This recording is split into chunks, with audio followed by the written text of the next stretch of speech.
1 Roi chapitre 5. Hiram, roi de Tyr, envoya ses serviteurs vers Salomon, car il apprit qu'on l'avait oint pour roi à la place de son père, et il avait toujours aimé David. Salomon fit dire à Hiram: Tu sais que David, mon père, n'a pas pu bâtir une maison à l'Éternel, son Dieu, à cause des guerres dont ses ennemis l'ont enveloppé jusqu'à ce que l'Éternel l'ait mis sous la plante de ses pieds.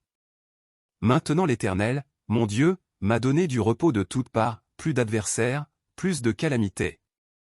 Voici, j'ai l'intention de bâtir une maison au nom de l'Éternel, mon Dieu, comme l'Éternel l'a déclaré à David, mon père, en disant, ton fils que je mettrai à ta place sur ton trône, ce sera lui qui bâtira une maison à mon nom.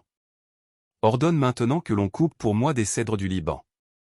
Mes serviteurs seront avec les tiens, et je te paierai le salaire de tes serviteurs tel que tu l'auras fixé, car tu sais qu'il n'y a personne parmi nous qui s'entende à couper les bois comme les Sidoniens. Lorsqu'il entendit les paroles de Salomon, Hiram eut une grande joie, et il dit, Béni soit aujourd'hui l'Éternel, qui a donné à David un fils sage pour chef de ce grand peuple. Et Hiram fit répondre à Salomon, J'ai entendu ce que tu m'as envoyé dire. Je ferai tout ce qui te plaira au sujet des bois de cèdre et des bois de cyprès. Mes serviteurs les descendront du Liban à la mer, et je les expédierai par mer en radeau jusqu'au lieu que tu m'indiqueras, là, je les ferai délier, et tu les prendras. Ce que je désire en retour, c'est que tu fournisses des vivres à ma maison. Hiram donna à Salomon des bois de cèdre et des bois de cyprès autant qu'il en voulut. Et Salomon donna à Hiram 20 000 corps de froment pour l'entretien de sa maison et 20 corps d'huile d'olive concassée, c'est ce que Salomon donna chaque année à Hiram.